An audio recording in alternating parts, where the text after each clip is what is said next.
Y bueno, pues la presidenta se lanzó en torno a Ricardo Anaya. Yo creo que lo tundió. Podríamos poner otra vez también y ir bajando el video de Mid, el que pusimos ayer, que define a Ricardo Anaya como un vulgar ladrón. Antes vamos a escuchar lo que plantea la presidenta de México, porque le preguntaron sobre la reforma al Infonavit y lo que ha dicho Ricardo Anaya, que según el panista es una gandalle, se van a robar los recursos de los trabajadores, como si fueran los tiempos Ricardo Anaya y compañía en el poder, porque eso sucedía en los tiempos del PRIAN. De hecho, se la pasaban maquinando, ideando cómo sacarle más dinero a la gente. Y bueno, pues hay que destacar que hicieron auténticas fortunas. Varios políticos amasaron un dineral. O sea, podríamos hablar de algunos ejemplos. Diego Fernández de Ceballos, Manlio Fabio Beltrones, Roberto Madrazo, bueno, los expresidentes, Salinas, Vicente Fox, Calderón, Peña Nieto, amasaron muy grandes fortunas. Videgaray, el propio Lozoya, ¿no? Que tiene una mansión ahí que estaban entre que se la quitaban y no, pero hay muchos ejemplos. Javier Duarte, Fidel Herrera, César Duarte, ¿cuántos más? Bueno, el propio José Antonio Meade, pues no le fue nada mal, ¿no? Y no se diga otros y otras protegidas en su momento del régimen neoliberal, que después hubo distanciamiento, ¿no? Pero el Bester Gordillo, por ejemplo. Bueno, la encumbraron como lideresa magisterial y ya después se peleó con Peña. Pero, ¿cuántos políticos no han robado en este país, no? Entonces, pues Ricardo Anaya sale con esta bandera y dice que está bien preocupado por el dinero de los trabajadores. Y nosotros decimos, sí, sí, sí, estamos chupando el dedo, ¿no? ¿Qué dedo nos chupamos, senador del PAN, Ricardo Anaya? Pero bueno, de entrada la presidenta dice, debería explicar lo suyo porque no nos quedó claro.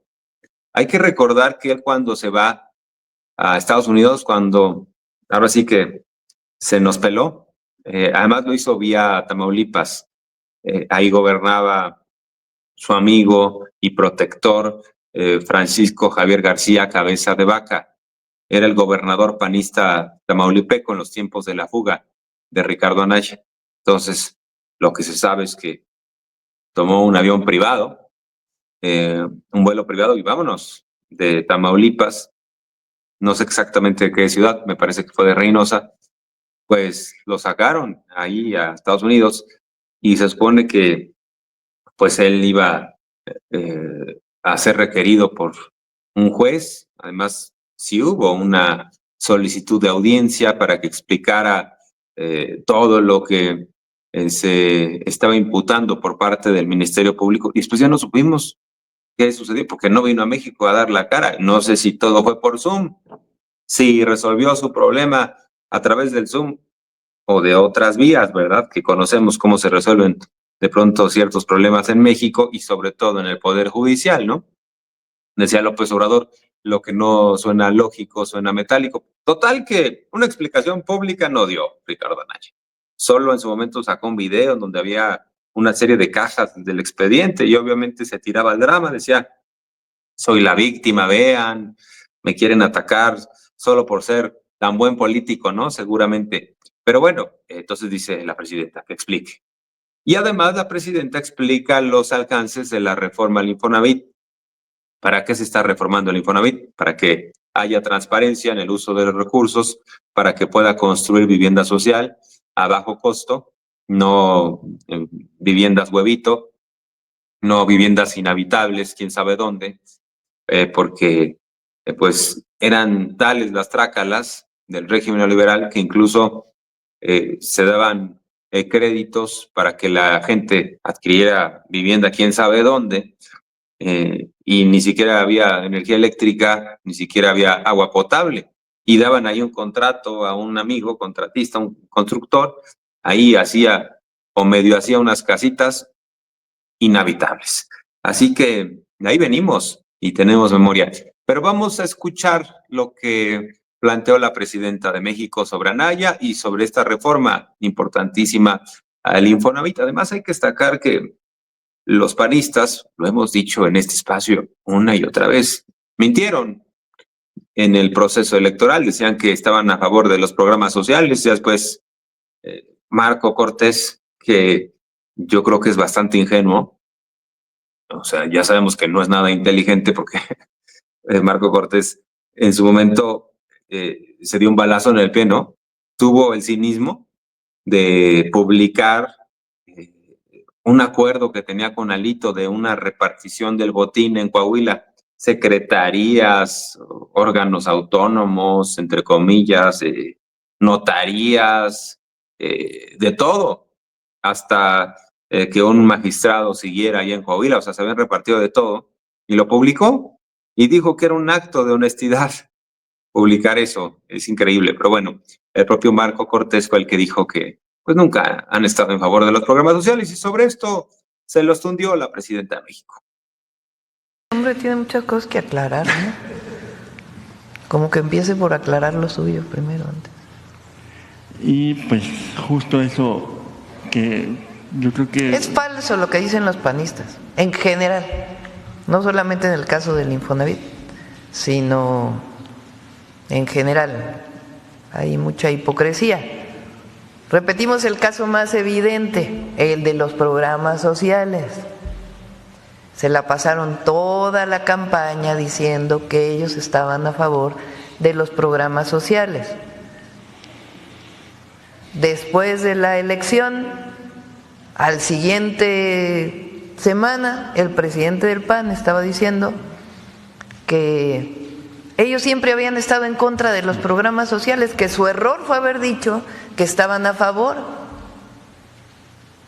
Después viene la votación de que la pensión adulto mayor sea constitucional desde los 65 años y dicen que van a votar a favor y luego votan en contra en lo particular. O sea, mentira. ¿Cómo es el del detector de mentira? Mentira. Igual acá, mentira. La reforma al Infonavit tiene el objetivo de recuperar el derecho a la vivienda de las y los trabajadores mexicanos de manera transparente y honesta. Como bien explicó el otro día Octavio, los fondos del Infonavit o son para vivienda o los puede retirar el trabajador si no ha ejercido ese derecho cuando se pensiona. Esos fondos no eran auditados. Hemos presentado aquí casos escandalosos de corrupción.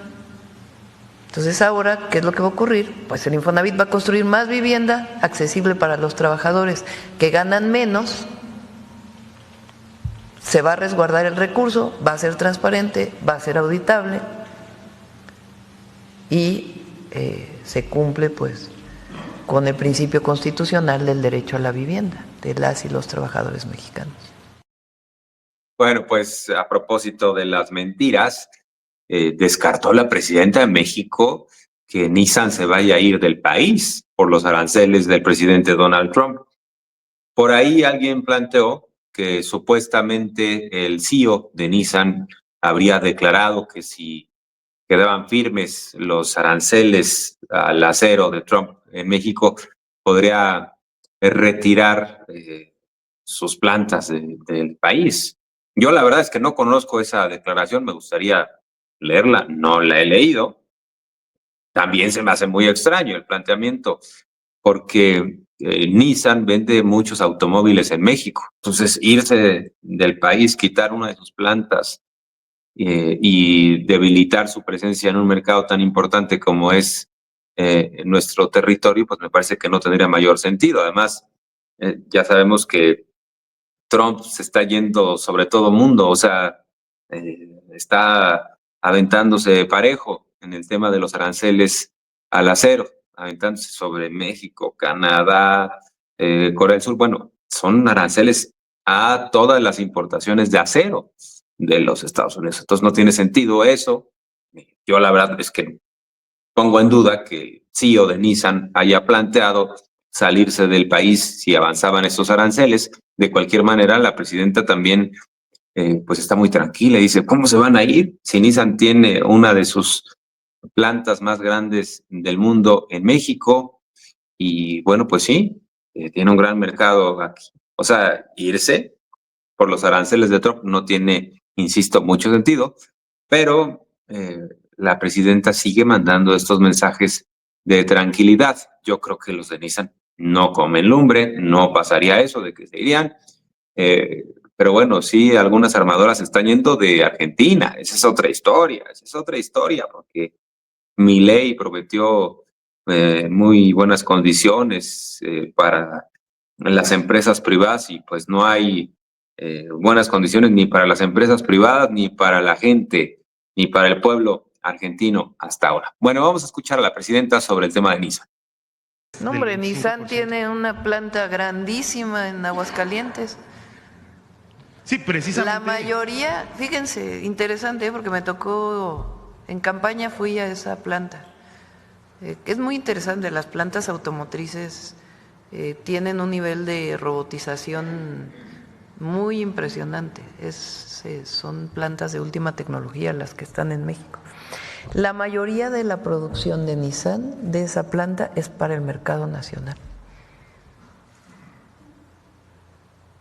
De hecho, ellos tienen un vehículo muy interesante que fabrican en Japón, que es 80% eléctrico, 20% de combustión interna. Es un vehículo híbrido, pero los híbridos que se venden aquí funcionan, digamos, a baja velocidad con eléctrico, y cuando van a mayor potencia entra la combustión interna, depende, ¿no? Pero ya ves, funcionan 50-50, 40-60, eléctrico, gasolina. Este tiene 80% eléctrico, 20% gasolina. A nosotros nos interesa incluso que ese vehículo se fabrique en México para el mercado nacional, para reducir contaminación. Entonces no creo que... Sí, es decir, sería muy complicado.